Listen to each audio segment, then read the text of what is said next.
ಎಲ್ಲರಿಗೂ ನಮಸ್ಕಾರ. ನಿಮಗೆಲ್ಲ ಗೊತ್ತಿರುವ ಹಾಗೆ 1008 ರೈತ ಕಲ್ಯಾಣೋತ್ಸವ ಸಮಾವೇಶವನ್ನು ಸುಮಾರು 9 ತಿಂಗಳಿಂದ ನಾವು ಇಡೀ ಕರ್ನಾಟಕದ ರಾಜ್ಯಾದ್ಯಂತ ಹಮ್ಮಿಕೊಂಡಿದ್ದು ಎಲ್ಲ ವರ್ಗದ ರೈತ ಮಕ್ಕಳಿಗೆ, ಬಡವರಿಗೆ, ಕೂಲಿ ಕಾರ್ಮಿಕರಿಗೆ, ನಿರ್ಗತಿಕರಿಗೆ ಒಳ್ಳೆಯದಾಗಬೇಕು. 10 ಲಕ್ಷ ಸಾಲ ಮಾಡಿ ಮದುವೆ ಆಗೋದು ಬೇಡ, 2 ಎಕರೆ ಜಮೀನು ಮಾಡಿ ಮದುವೆ ಆಗೋದು ಬೇಡ. ಸರ್ಕಾರ ಮುಂದಿನ ದಿನಗಳಲ್ಲಿ 1008 ಮದುವೆಯನ್ನು ಸರ್ಕಾರನೇ ಮಾಡಿ ಆ ಮದುವೆ ಮಾಡೋ ಸಂದರ್ಭದಲ್ಲಿ 5 ಅಥವಾ 10 ಲಕ್ಷ ರೂಪಾಯಿ ವೆಚ್ಚದಲ್ಲಿ ಆ ಬಡ ಕುಟುಂಬಗಳಿಗೆ ಮನೆಯನ್ನು ನಿರ್ಮಾಣ ಮಾಡಿಕೊಡ್ಬೇಕು ಅನ್ನೋ ಒಂದು ಭಾವನೆ ಒಳಗಡೆ ಇವತ್ತು ಕರ್ನಾಟಕ ರಾಜ್ಯ ರೈತೋದಯ ಇಡೀ ನನ್ನ ಸಂಘಟಿಗರ ಜೊತೆ ಇಡೀ ಕರ್ನಾಟಕದ 31 ಜಿಲ್ಲೆಯಲ್ಲಿ 24 ಕ್ಷೇತ್ರದ ಉದ್ದಗಲಕ್ಕೂ ನಾವು ಕೆಲಸವನ್ನು ಮಾಡ್ತಿದ್ದೀವಿ. ಈಗ ನಿಮಗೆಲ್ಲ ಗೊತ್ತಿದೆ ಸ್ನೇಹಿತರೆ, ಸಾಮಾನ್ಯ ಮದುವೆ ಅಂತ ಮಾಡ್ತಾ ಇದ್ದೀವಿ. ಆದರೆ ಈ ಮದುವೆ ಆಗ್ತಿರೋದು ಬಡವರ ಕುಟುಂಬದ ಮದುವೆ ಆದರೂ ಕೂಡ ಈ ಮದುವೆ ಶ್ರೀಮಂತರ ಮಕ್ಕಳಿಗಿಂತ ಅವ್ರಿಗಿಂತ ಯಾವುದೇ ಕಡಿಮೆಯಾಗಿ ನಾವು ಮಾಡ್ತಿಲ್ಲ. ಯಾಕಂದರೆ ಇಲ್ಲಿ ಕೈ ಹಾಕಿರುವಂಥ ಮಠ ಸಾಮಾನ್ಯ ಮಠವಲ್ಲ, ಅದು ನಮ್ಮ ಶೃಂಗೇರಿ ಮಠ.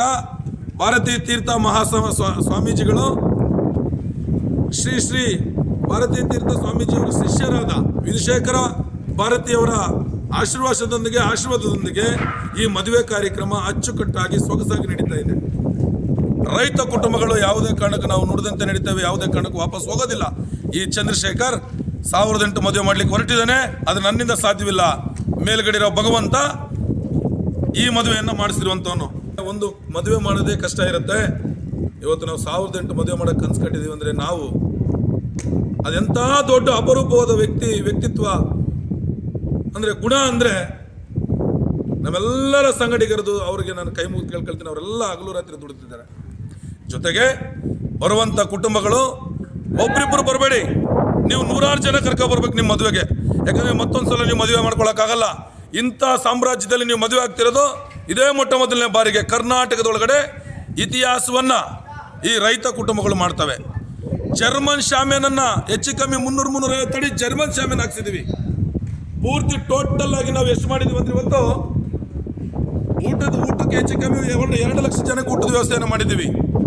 ಇಲ್ಲಿ 1008 ಕುಟುಂಬ ಕೂತ್ಕೊಂಡು ಮದುವೆ ಆಗಲಿಕ್ಕೆ ಒಂದು ಕಡೆ ಆದರೆ, ಒಂದು ಕಡೆ ಜನ ಕೂತ್ಕೊಳ್ಳಿಕ್ಕೆ, ಒಂದು ಕಡೆ ವೇದಿಕೆ ಕೊಡಲಿಕ್ಕೆ ಎಲ್ಲ ತಯಾರಿಗಳನ್ನು ನಡೀತಾ ಇದೆ. ನೀವೆಲ್ಲ ನೋಡ್ತಾ ಇದ್ದೀರಾ. ಅಲ್ಲಿ ಊಟದ ವ್ಯವಸ್ಥೆ ಆಗ್ತಾ ಇದೆ, ಅಲ್ಲೂ ಕೂಡ ನಾವು ಮಾಡ್ತಾ ಇದ್ದೀವಿ.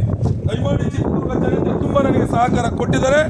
ಆ ಚಿತ್ರದುರ್ಗ ಜನತೆ ನನಗೆ ತುಂಬ ಅದ್ಭುತವಾಗಿ ನನ್ನ ಹತ್ರದಲ್ಲಿ ನಿಂತು ಒಂದಷ್ಟು ಜನ ಕಿಡಿಗೇಡಿಗಳು ನಮ್ಮ ಬಗ್ಗೆ ಕೆಟ್ಟದಾಗ ಮಾತಾಡಿದ್ರು. ಇನ್ನೂ 99% ಜನ ನಮ್ಮ ಜೊತೆ ನಿಂತು ಈ ಕಾರ್ಯಕ್ರಮಕ್ಕೆ ಯಶಸ್ವಿ ಮಾಡಲಿಕ್ಕೆ ತುಂಬ ಸಹಕಾರ ಕೊಡ್ತಿದ್ದಾರೆ. ಅದಕ್ಕೆ ನಾನು ಈ ಮುಂದುವರೆದ ಭಾಗದಲ್ಲಿ ಏನು ಹೇಳ್ತೀನಿ ಅಂದರೆ, ಡಿಸೆಂಬರ್ 7ನೇ ತಾರೀಕು ರೈತ ಕಲ್ಯಾಣೋತ್ಸವದ ಈ ನಾಡಿನ ರೈತನ ವಿಜಯೋತ್ಸವ ಹಬ್ಬ ಅಂತ ಹೇಳಿ ಟೈಟ್ಲ್. ಅದು 1008 ರೈತ ಕಲ್ಯಾಣೋತ್ಸವ ಜೊತೆಗೆ ಈ ನಾಡಿನ ರೈತನ ವಿಜಯೋತ್ಸವ ಹಬ್ಬ ಅಂತೇಳಿ BJP ವಿಜಯೋತ್ಸವ ಆಚರಿಸಿದರೆ, ಕಾಂಗ್ರೆಸ್ ವಿಜಯೋತ್ಸವ ಆಚರಿಸಿದರೆ, JDS ವಿಜಯೋತ್ಸವ ಆಚರಿಸಿದರೆ, ಮೊಟ್ಟ ಮೊದಲ ಬಾರಿಗೆ ರೈತನ ವಿಜಯೋತ್ಸವ ಹಬ್ಬವನ್ನು ಆಚರಿಸ್ತಾ ಇದ್ದೀವಿ. ದಯಮಾಡಿ ಎಲ್ಲರೂ, ಎಲ್ಲ ಸಂಘಟಿಗರು, ಎಲ್ಲರ ನನ್ನ ತಮ್ಮಂದಿರು, ಅಕ್ಕ ತಂಗಿಯರು, ಎಲ್ಲ ವರ್ಗದ ಜನರು ದಯಮಾಡಿ ಈ ಕಾರ್ಯಕ್ರಮ ನೋಡ್ಲಿಕ್ಕೆ ಬನ್ನಿ. ನೀವೆಲ್ಲ ಬಂದರೆ ಯಶಸ್ವಿ ಆಗುತ್ತೆ. ಮಾನ್ಯ ಮುಖ್ಯಮಂತ್ರಿಗಳಿಗೂ ಕೂಡ ಹೇಳಿದ್ದೀವಿ, ಈ ಕಾರ್ಯಕ್ರಮಕ್ಕೆ ಮಾನ್ಯ ಮುಖ್ಯಮಂತ್ರಿಗಳು ಬರುವಂಥ ಸಾಧ್ಯತೆಯೂ ಕೂಡ ಇದೆ. ನಾನು ಕೂಡ ಒಬ್ಬ ಬಡ ರೈತನ ಮಗ ಬೇಡಿದೆ, ನಾನು ಬೇಡದಷ್ಟು ಕೊಟ್ಟರು. ಅದಕ್ಕೋಸ್ಕರ ಈ ಮದುವೆನ ಮಾಡ್ತಾ ಇದ್ದೀನಿ, ಬೇಡಿದ್ದೀನಿ, ಮದುವೆ ಮಾಡ್ತಾ ಇದ್ದೀನಿ. ಅದರಲ್ಲಿ ಏನು ಮಾತಿಲ್ಲ. ನೀವು ಯಾರು ಕೂಡ ಭಯ ಪಡೋ ಅವಶ್ಯಕತೆ ಇಲ್ಲ. 5 ಜನ 10 ಜನ ಬರಬೇಡ್ರಿ, ಬಂದರೆ 100-200 ಜನ, ನಿಮ್ಗೆ ಎಷ್ಟು ಜನ ಆಗುತ್ತೆ ಅಷ್ಟು ಜನ ಕರ್ಕೊ ಬನ್ನಿ. ಯಾರಿಗೂ ಕೂಡ ಊಟದ ವ್ಯವಸ್ಥೆ ತೊಂದರೆ ಆಗದಂಗೆ ನೋಡ್ಕೊಳ್ಳೋ ಜವಾಬ್ದಾರಿ ಆದರೂ.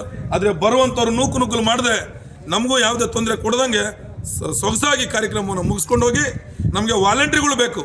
ಯಾರಾದರೂ ಈ ವಿಡಿಯೋಗಳು ನೋಡಿದ್ರೆ ವಾಲಂಟ್ರಿಗಳು ಬಂದರೆ ನಾವು T-ಶರ್ಟ್ ಕೊಡ್ತೀವಿ ಅವರಿಗೆ ಫ್ರೀಯಾಗಿ. ವಾಲಂಟ್ರಿಗಳಾಗಿ ಫ್ರೀಯಾಗಿ ಬಂದು ವಾಲಂಟ್ರಿಯನ್ನು ಮಾಡಿಕೊಡ್ಬೇಕಾಗಿ ತಮ್ಮಲ್ಲಿ ಮನವಿ ಮಾಡ್ತಾ, ನನ್ನ ಹೆಸರು ಚಂದ್ರಶೇಖರ್, ಸಂಸ್ಥಾಪಕ ರಾಜ್ಯಾಧ್ಯಕ್ಷರು. ಮಹಿಳಾ ರಾಜ್ಯಾಧ್ಯಕ್ಷರು ಬಂದು ದೇವಮ್ಮನವರು. ಎಲ್ಲರೂ ಕೂಡ ನನ್ನ ಸಂಘಟಿಗರು ತುಂಬ ಶ್ರಮವಹಿಸಿ ಕೆಲಸವನ್ನು ಮಾಡಿದ್ದಾರೆ. ಡಿಸೆಂಬರ್ 7ನೇ ತಾರೀಕು ಗಂಟ ಕಾದು ನೋಡೋಣ. ನಮಸ್ಕಾರ.